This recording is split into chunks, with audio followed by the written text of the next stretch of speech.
Salam. Sekali lagi salam. Ada sukacita kok? Coba yang punya sukacita angkat tangan. Yang punya sukacita angkat tangan. Yang macam angkat tangan soal ada sukacita? Ya, berikan kemuliaan bagi nama Tuhan. Baik, teman-teman sobat muda yang terkasih, terima kasih kepada teman-teman pengurus, terlebih khususnya teman-teman keuranian yang sudah mempercayakan saya untuk membagikan kebenaran firman Tuhan pada malam hari ini. Mungkin kita semua yang ada pada malam hari ini mungkin belum saling kenal ya. Ada yang sudah kenal, ada juga yang belum kenal. Ya, baik. Jadi nama saya seperti yang ada di slide, Hendra Novus. Kalau dilihat dari marga itu orang Timor. Orang Timor, asal dari Amfoang. Ada yang dari Amfoang kok? Di sini ada dari Amfoang, yang orang Amfoang? Ada kok? Mana yang orang Amfoang bisa angkat tangan? Orang Amfoang angkat tangan. Berarti kita keluarga ya? Kita keluarga. Yang angkat tangan tuh kita keluarga. Walaupun dia orang Alor tapi kita keluarga. Saya lihat di sana yang dia angkat tangan di belakang itu saya kenal semua. Itu orang Alor semua yang angkat tangan, bukan orang Amfoang ya?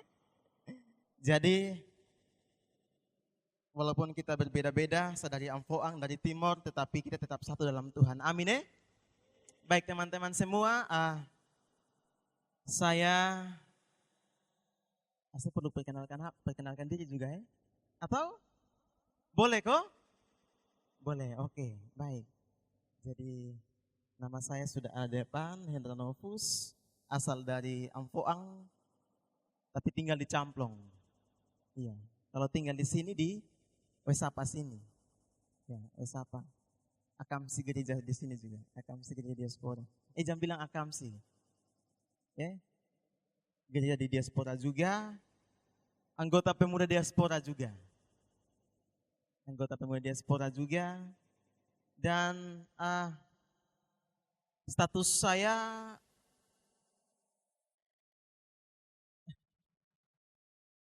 sebagai manusia biasa. Dan sudah punya pacar juga. Jadi saya sudah ada yang punya teman-teman, sudah yang punya. Jadi malam hari ini beliau juga hadir di sini. Iya.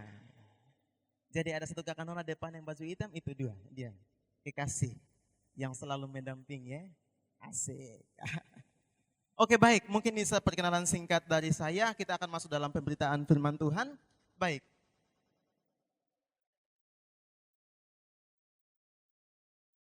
Tema yang diberikan untuk kita renungkan bersama-sama dari teman-teman badan pengurus, khususnya bidang kerohaniannya itu penderitaan yang ringan dan kemuliaan yang kekal. Penderitaan yang ringan dan kemuliaan yang kekal. Baik, mungkin sebelum saya mulai, saya mau bertanya dulu. Di sini, siapa yang dia sudah disakiti, tetapi dia masih mau memaafkan? Dia sudah sakit hati tapi dia masih mau memaafkan, mau mengampuni. Yang ada bisa angkat tangan? Yang ada bisa angkat tangan. Yang dia sudah disakiti tapi dia masih mau mengampuni. Ya? Pasti semua ya? Iya, pasti yang di sini, tapi pasti ada juga yang bilang, Kak, masih ragu-ragu, masih mendua antara mau mengampuni dia atau son mengampuni dia. Ibaratnya anak-anak muda ya. Anak-anak muda biasa kalau pacaran tuh, kalau ketahuan selingkuh, contohnya ya, di sini sonde ada di tempat lain ya, ketahuan selingkuh, kira-kira apa yang teman-teman lakukan? Mau memaafkan dia atau benci? Ya? Dua-dua. Pilih salah satu. Pilih salah satu. Mau mengampuni atau mau benci dia? Sabar ya. Teman-teman bayangkan, ini susah yang dia kuat-kuat oh. Tapi tiba-tiba kedapatan dia dengan orang lain. Sakit kosonde. Sakit hati kosonde. Nah, kalau sakit hati mau mengampuni kosonde. Hah?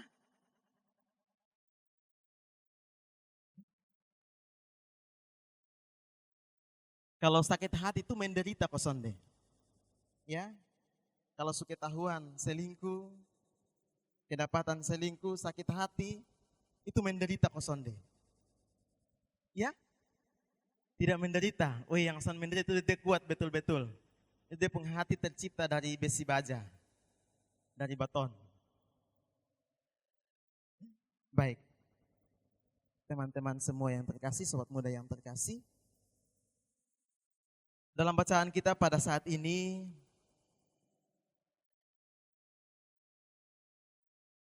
kita akan berada bersama tentang surat Paulus yang kedua kepada jemaat di Korintus. Yang merupakan salah satu dari ketiga surat, yaitu dari pertama Korintus, kedua Korintus, dan juga kitab Roma, yang menempati posisi sentral dalam bagian perjanjian baru dalam kitab yang kita pegang saat ini. Adalah lanjutan dari surat pertama yang juga ditunjukkan untuk jemaat di kota Korintus di Yunani pada saat itu. Nah, surat ini langsung ditulis oleh Rasul Paulus. Melalui surat ini, Paulus ingin menerangkan mengapa ia melakukan perubahan rencana perjalanan ke Korintus. Nah, teman-teman yang terkasih, ia juga menyampaikan pujian kepada jemaat di Korintus karena mereka telah menaati pesan yang disampaikan kepadanya melalui surat kepada jemaat di Korintus.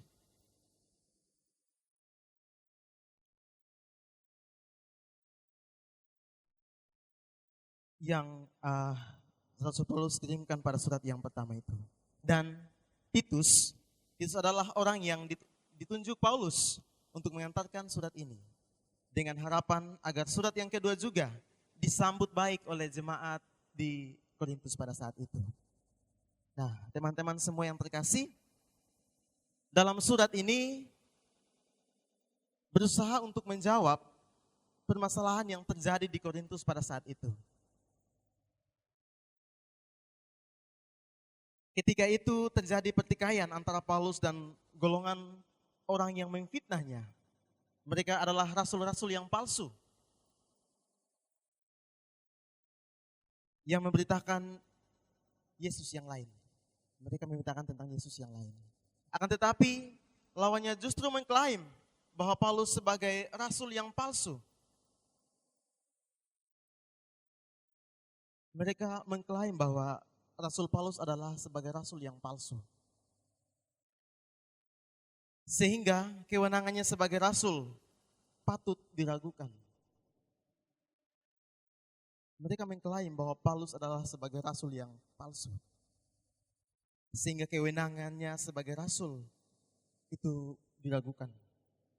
Tindakan Paulus meninggalkan mereka dengan terburu-buru. Akhirnya menjadi hal yang diselesaikan, yang disesalinya di kemudian hari. Menjadi hal yang disesalinya di kemudian hari. Mengapa demikian? Karena tindakan itu seolah-olah membuktikan kebenaran dari tuduhan yang diberikan kepadanya. Akhirnya orang-orang Kristen di Korintus pada saat itu dia meninggalkan mereka dalam keadaan kacau. Mereka ditinggalkan dalam keadaan kacau di tengah-tengah pertikaian yang belum selesai pada saat itu. Nah, setelah surat ini dikirim, setelah Paulus bertemu dengan Titus di Makedonia, Titus kemudian diutus kembali ke Korintus untuk mengantarkan surat Paulus. Surat dari Paulus kepada jemaat di Korintus. Nah, maksud dari surat yang kedua ini adalah terkait erat dengan pertikaian yang pernah terjadi sebelumnya. yaitu di mana orang-orang memfitnah bahwa Paulus adalah rasul yang palsu. Bahwa dia adalah rasul yang palsu. Untuk itu, maksud penulisan surat ini terkait erat dengan pertikaian yang pernah terjadi sebelumnya. Berdasarkan hal itu, ia ingin membenarkan dirinya yang dituduh oleh orang-orang pada saat itu sebagai rasul yang palsu. Sekaligus ia mau menjelaskan bahwa ia adalah rasul yang sebenarnya dan bukan rasul yang palsu seperti yang dikabarkan oleh orang-orang pada saat itu. Nah, surat ini juga mencatat ungkapan syukur Paulus karena segala sesuatu yang sudah diberikan, bahwa Tuhan selalu menghiburnya ketika ia mengalami masa-masa sulit. Teman-teman semua yang terkasih, dalam surat ini Paulus juga menasihati agar mereka memenuhi janji untuk mengumpulkan uang yang nantinya akan diberikan kepada orang-orang kudus yang miskin di Yerusalem pada saat itu. Nah, surat ini juga menceritakan kesedihan Paulus karena tidak bisa datang ke Korintus untuk mengunjungi mereka. Dengan ini Paulus berharap kalau mereka tahu kesedihan Paulus karena Paulus sangat mengasihi mereka. Nah, teman-teman semua yang terkasih, dari surat ini diawali dengan ungkapan syukur kepada Allah karena telah membebaskan Paulus, karena telah membebaskan dia dari kesedihan dan penderitaan yang dialami. Teman-teman semua yang terkasih, penderitaan yang Paulus alami di dalam pelayanannya itu sangat berat. Penderitaan yang Paulus alami dalam pelayanannya itu sangat berat. Sehingga ia merasa bahwa sepertinya dia dijatuhi hukuman mati. Karena banyak sekali hal yang ia alami. Banyak sekali tantangan yang ia alami dalam masa pelayanannya saat itu.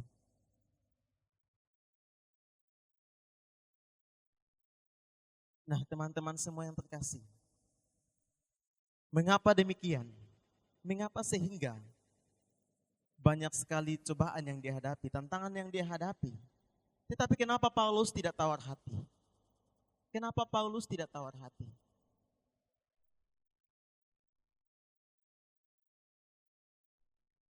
Karena Paulus sadar dan tahu bahwa ia menerima tanggung jawab untuk memberitakan Injil.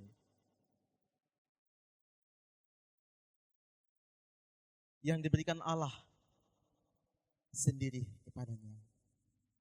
Dan ia pun yakin bahwa kekuatan yang dia miliki adalah dari Allah. Allah sendiri yang mengutus, Allah sendiri yang memberkati dia. Hal-hal inilah yang membuat Paulus tidak mudah tawar hati. Dan ia boleh melakukan tanggung jawabnya. Ia boleh menjalankan tanggung jawabnya dengan sepenuh hati. Walaupun kita ketahui bersama bahwa banyak sekali hal yang dialami oleh Paulus. Banyak sekali penderitaan yang dialami oleh Paulus. Tetapi dia mau mengatakan dalam dirinya bahwa ini adalah tanggung jawab untuk memberitakan kebenaran firman Tuhan, untuk memberitakan Injil untuk memberitakan Injil dari Allah sendiri. Hal inilah yang membuat Paulus tidak tawar hati dan mau melaksanakan tanggung jawab yang diberikan kepadanya. Nah, teman-teman semua, tawar hati sendiri itu adalah kondisi ketika seorang kehilangan semangat. Ketika dia kehilangan semangat, kehilangan antusias dan juga cenderung pasif. Seorang yang tawar hati juga itu dia bisa memilih untuk mundur dan tidak mau peduli lagi terhadap sesuatu hal apapun. Tetapi mengapa sehingga Paulus tidak tawar hati? Dia mau melawan kehilangan semangat. Dia mau melawan kurang antusias. Dia mau melawan memilih untuk mundur. Melawan untuk memilih untuk mundur. Tetapi dia selalu semangat. Dia selalu berkomitmen. Dan percaya bahwa tugas yang sudah diberikan kepadanya adalah tanggung jawab besar untuk memberitakan Injil. Apapun yang terjadi, dia percaya bahwa Allah yang mengutusnya, Allah pun yang selalu menyertai dan memberkatinya. Nah, teman-teman semua yang terkasih, secara manusiawi Paulus itu pasti lemah. Secara manusiawi Paulus itu pasti lemah. Tetapi secara rohani, dengan setia, Allah menyertai dan menguatkan perjuangan iman dan pelayanannya yang ia lakukan. Sekalipun secara fisik, Paulus mungkin karena faktor usia mungkin sudah tua mungkin. Faktor fisik, kesehatan juga mungkin sudah menurun. Tetapi apa yang terjadi?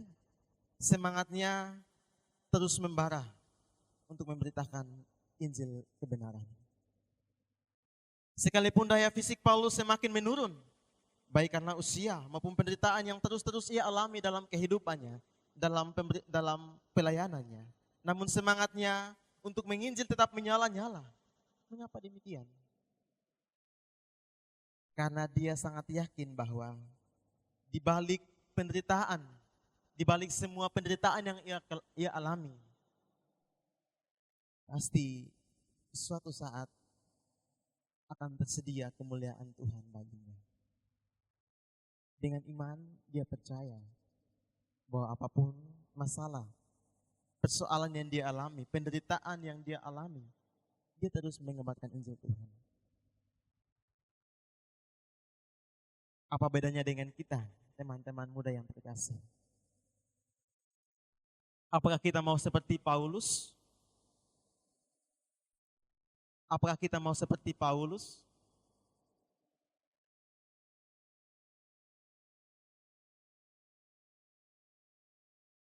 Mari kita renungkan dalam diri kita masing-masing. Apakah kita mau bertahan untuk terus melayani? Apa kita mau bertahan untuk terus ada dalam pelayanan?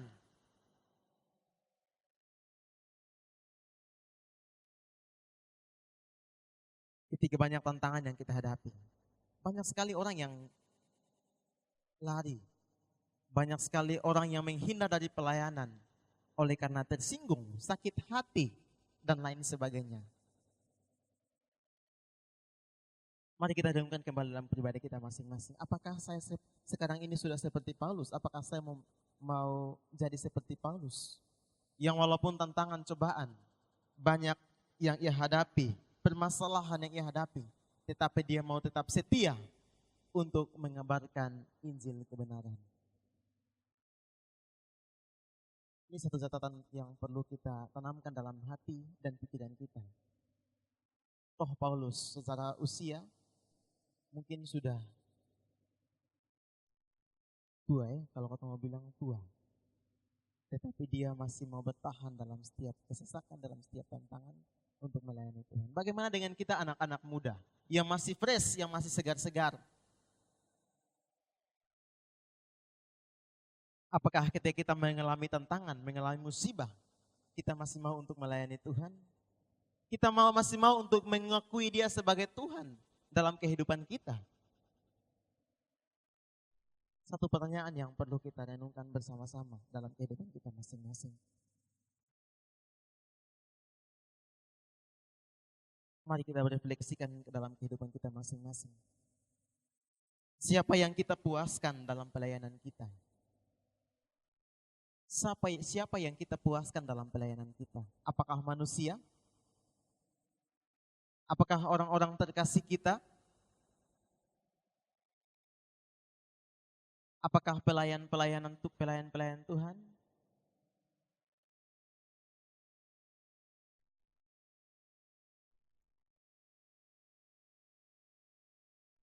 Teman-teman semua yang terkasih dalam Tuhan kita Yesus Kristus.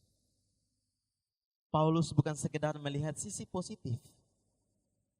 Bila dia katakan bahwa meski tubuhnya menjadi lemah karena penderitaan yang ia alami, tetapi kehidupan rohaninya selalu diperbaharui dan diperkuat oleh kuasa dari Allah sendiri. Walaupun tubuhnya lemah karena penderitaan yang dialami, tetapi imannya tetap tumbuh, tetap menyatakan dalam dirinya bahwa apapun yang terjadi, ia tetap melayani. Nah, teman-teman semua yang terkasih, untuk itu orang percaya menerima Roh Kudus sebagai jaminan. Orang percaya menerima Roh Kudus sebagai jaminan dalam kehidupannya.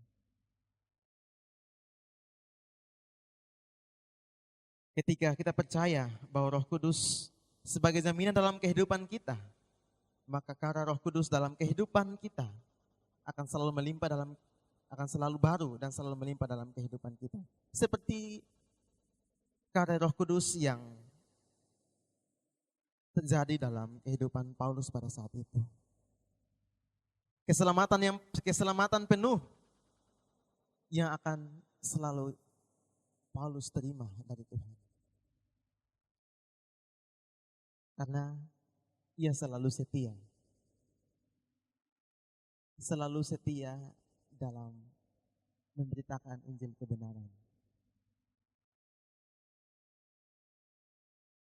Ketika kita membandingkan dengan anak-anak muda zaman sekarang, ketika ada dalam pelayanan, satu buah tersinggung, salah kata, salah ucap, memilih untuk menghilang selamanya. Kadang banyak sekali hal yang kita temui seperti itu. Dalam pelayanan bersama, terkhususnya sebagai anak-anak muda, sebagai orang-orang muda, seringkali kita tersinggung dengan hal-hal sepele. Padahal yang kita tersinggung itu hal dalam pelayanan sendiri. Tersinggung dengan evaluasi dari teman.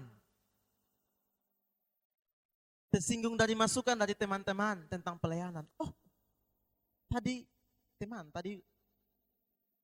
main keyboard karena mana kok bisa begitu? Tadi main kazan kenapa kok bisa begitu? Main keyboard kenapa kok bisa begitu? Loh, langsung tersinggung. Sakit hati yang benar-benar sakit hati. Dia bilang begini, kalau begitu lu yang melayani sah. Lu ganti beta main keyboard sah. Ganti beta main kajon sah. Ganti beta main gitar. Ganti beta jadi penari tamborin, singer dan lain-lain. Lalu dia tersinggung dan menghilang. Lari dari pelayanan. Lari dari tanggung jawab.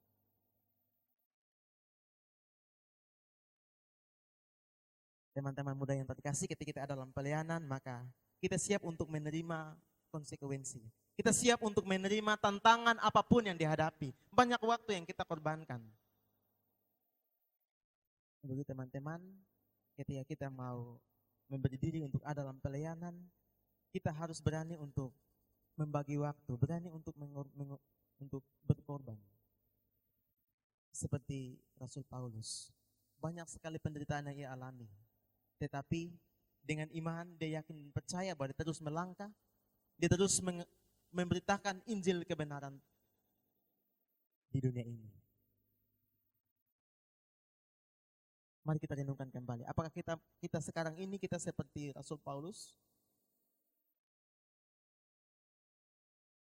Yang mau terus melayani, yang mau terus memberitakan Injil kebenaran dalam setiap kesesakan, dalam setiap persoalan yang dihadapi. Banyak masalah yang dihadapi, tetapi dia mau memberi diri untuk ada dalam pelayanan. Mau tetap semangat untuk memberitakan Injil kebenaran. Nah, sobat muda yang terkasih, setiap orang, termasuk kita yang ada pada saat ini, kita termasuk orang yang percaya kepada Tuhan Yesus secara lahiriah. Tetapi tubuh batinnya kita akan terus bertumbuh. Kita selalu percaya kepada Tuhan Yesus secara lahiriah dan mengalami kemerosotan fisik. Tetapi tubuh batinnya kita terus bertumbuh dan bertekun di dalam Tuhan Yesus. Kita harus percaya itu, harus yakini itu. Bahwa walaupun tubuh kita lemah, walaupun kita tak berdaya, tetapi kita harus percaya bahwa saya pasti bisa. Walaupun saya lemah, saya terbatas, tetapi saya pasti bisa.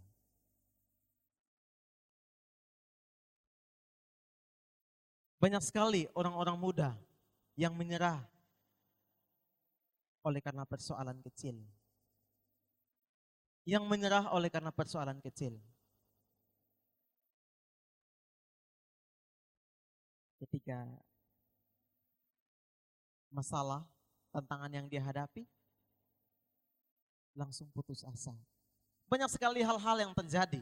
Banyak sekali hal-hal yang terjadi di luar sana. Yang banyak orang di mana mereka menganggap bahwa kesalahan hari ini sangat memalukan. Sangat tidak baik. Lebih baik saya mengakhiri hidup daripada menanggung malu. Banyak sekali hal-hal yang terjadi seperti itu. Banyak orang yang frustasi. Banyak orang yang mendapatkan masalah, tapi mengambil jalan pintas untuk mengakhiri hidupnya. Nah, teman-teman semua yang terkasih, dalam Korintus pasal 2, dalam 2 Korintus pasal 4 ayat 16 hingga ayat yang ke-18, kita akan belajar 3 kebenaran. Bagaimana kita dapat bertekun sekarang ini, hingga ketika kita kelak memperoleh kelimpahan kemuliaan kekal di dalam Kristus. Yang pertama, jangan tawar hati. Yang pertama, jangan tawar hati.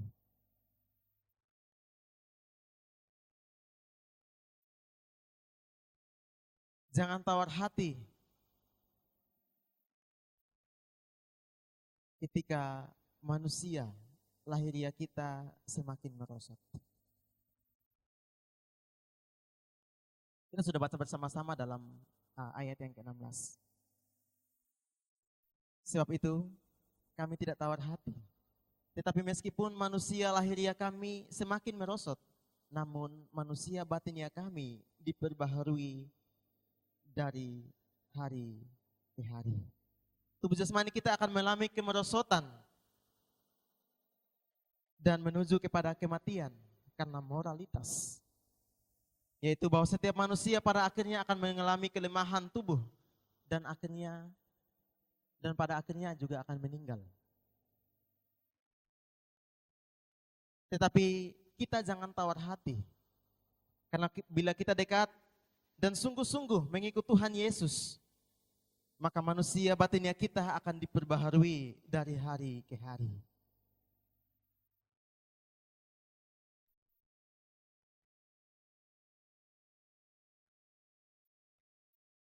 Jangan tawar hati bila manusia lahiriah kita semakin merosot. Karena bersama Tuhan Yesus, manusia batinnya kita akan terus bertumbuh.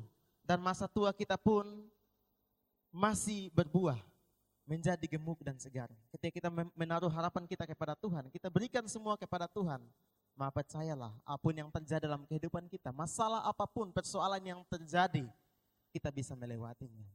Seperti Rasul Paulus sendiri. Begitu banyak cobaan yang ia hadapi, tetapi dia masih mau berdiri tegar dengan semangat yang menyala-nyala untuk memberitakan kebenaran firman Tuhan, untuk memberitakan Injil kebenaran.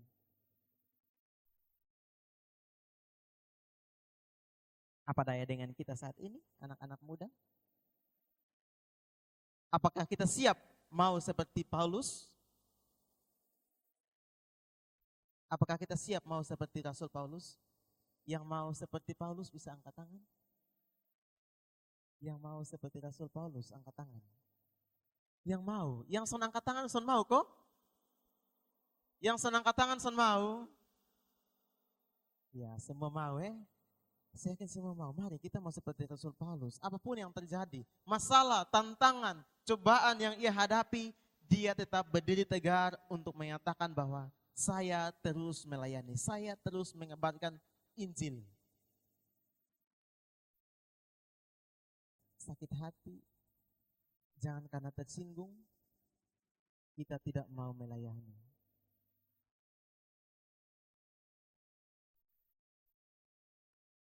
Ada lagu yang bilang hidup ini adalah kesempatan. Hidup ini untuk melayani Tuhan. Kita bisa nyanyikan sama-sama kok, Kakak Denis. Pakai gitar saja juga baik. Hidup ini adalah kesempatan. Semua tahu toh? Oke, kita nyanyikan bersama-sama, hidup ini adalah kesempatan.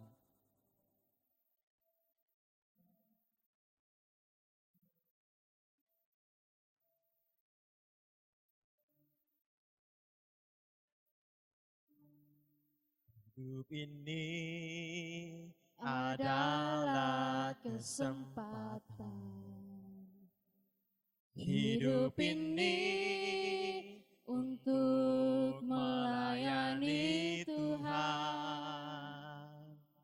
Jangan sia-siakan waktu yang Tuhan beri.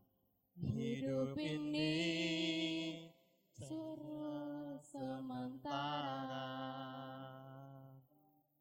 Oh Tuhan, pakailah hidupku selagi aku masih kuat. Bila saatnya nanti ku tak berdaya lagi, hidup ini sudah jadi berkat. Terima kasih. Baik, jadi hidup ini adalah kesempatan. Mari pergunakanlah dengan baik-baik. Masa muda yang ada, jangan sia-siakan. Sebab hidup ini adalah kesempatan. Kesempatan untuk berbuat baik, kesempatan untuk melayani Tuhan, kesempatan untuk terlibat dalam aktivitas-aktivitas rohani lainnya, dalam persekutuan pemuda. Mari libatkan diri untuk ada bersama-sama dalam persekutuan ini. Dan tetap harus kuat. Kalau mau melayani harus kuat. Harus tahan banting. Orang bilang tahan banting. Orang Kupang bilang tahan banting. Karena ketika kita bertahan dalam setiap tantangan, dalam pelayanan, maka percayalah bahwa kehidupanmu Tuhan akan selalu pelihara. Yang kedua, jangan tawar hati penderitaan ringan yang sekarang ini mengerjakan kemuliaan kekal. Penderitaan ringan yang sekarang ini mengerjakan kemuliaan kekal. Jangan tawar hati. Kesukaran yang dipikul oleh orang-orang percaya saat ini adalah ringan bila dibandingkan dengan kelimpahan kemuliaan kekal yang akan kita miliki melalui Kristus sendiri. Sebab kita yakin dan percaya bahwa penderitaan zaman sekarang ini tidak dapat dibandingkan dengan kemuliaan yang akan dinyatakan kepada kita. Mari setia dengan hal-hal kecil, setia dengan pelayanan. Kita percaya bahwa akan ada kemuliaan besar yang Tuhan nyatakan dalam kehidupan kita. Ketika kita mau setia, ada dalam pelayanan.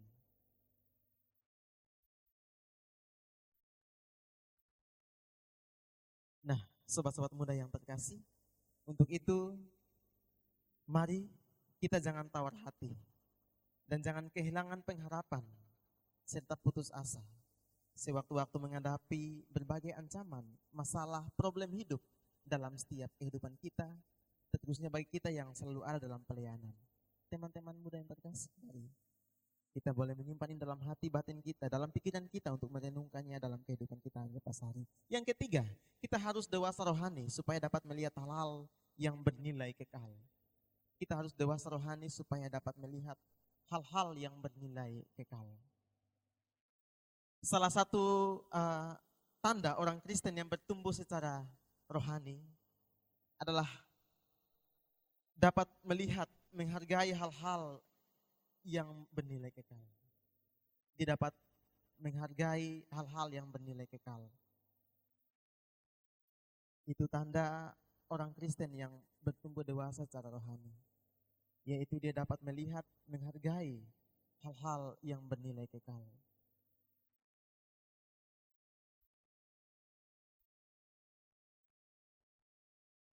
Teman-teman semua yang terkasih, segala sesuatu yang kelihatan sekarang ini hanyalah bersifat sementara. Tetapi yang tidak kelihatan adalah kekal. Dalam bacaan kita sama-sama yang kita bacakan tadi. Sebab segala sesuatu yang kelihatan sekarang ini hanyalah bersifat sementara. Tetapi yang tidak kelihatan adalah kekal. Banyak orang yang membanggakan hal duniawi. Dia berbangga diri bahwa wah, saya sudah miliki ini, dan miliki itu. Bahkan dia menganggap bahwa dengan apa yang dia punya itu sudah cukup. Menyangkut hal kekekalan, dia tidak peduli. Dia bilang yang penting beta senang-senang dulu. Yang penting beta happy-happy di dunia dulu. Mengenai hal kekekalan, masih ada waktu. Masih ada kesempatan di lain hari, di lain berikut. Mari teman-teman, hidup ini adalah kesempatan. Kesempatan untuk berbuat baik, kesempatan untuk melayani.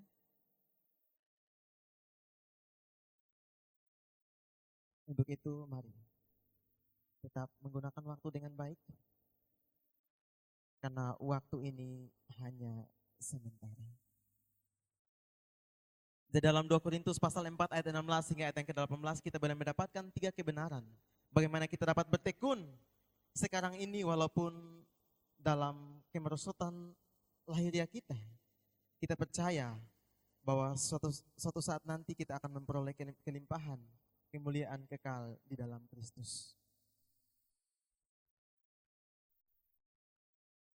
Teman-teman semua yang terkasih, mari sebagai anak-anak muda, mari kita menganggap bahwa kehidupan kekal itu sangat penting. Bukan menganggap ya, tapi kita harus tanamkan dalam hati bahwa kehidupan kekal itu sangat penting dalam kehidupan kita. Penderitaan bukanlah akhir dari segalanya, tetapi penderitaan dapat menjadikan kesempatan untuk kita bertumbuh dan menjadi lebih kuat.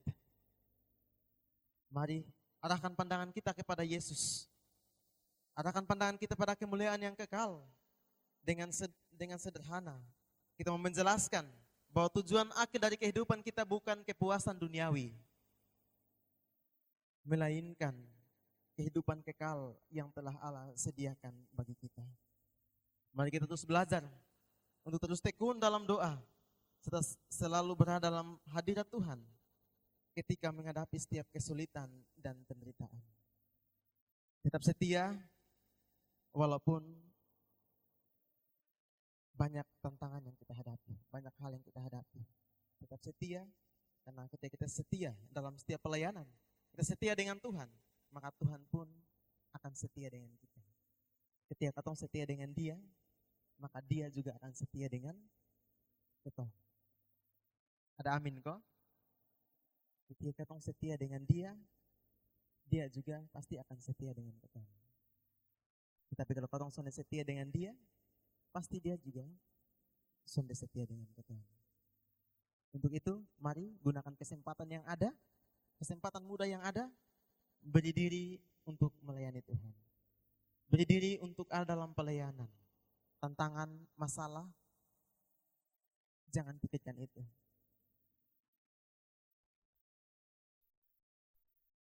Mari kita lihat siapa yang kita layani. Siapa yang kita layani. Itu yang kita lihat. Jangan peduli apa omongan orang lain di belakang. Jangan peduli apa omongan orang lain di belakang. Karena ketika kita berdiri untuk siap untuk melayani, maka kita siap juga untuk menerima konsekuensi yang ada. Kita siap juga untuk menerima tantangan yang ada. Seperti Rasul Paulus. Untuk itu, mari kita tidak menjadi orang yang tawar hati, tetapi mari kita mau semangat terus untuk bernyala-nyala dalam memberitakan tentang kebenaran Tuhan. Kiranya firman Tuhan pada malam hari ini dapat menolong dan memberkati kita semua. Kita kembali merenungkan dalam hidup kita masing-masing. Apakah saya sudah seperti Paulus? Menjadi pertanyaan besar dalam kehidupan kita masing-masing. Kembali dan renungkan dalam kehidupan kita masing-masing. Amin untuk kebenaran firman Tuhan.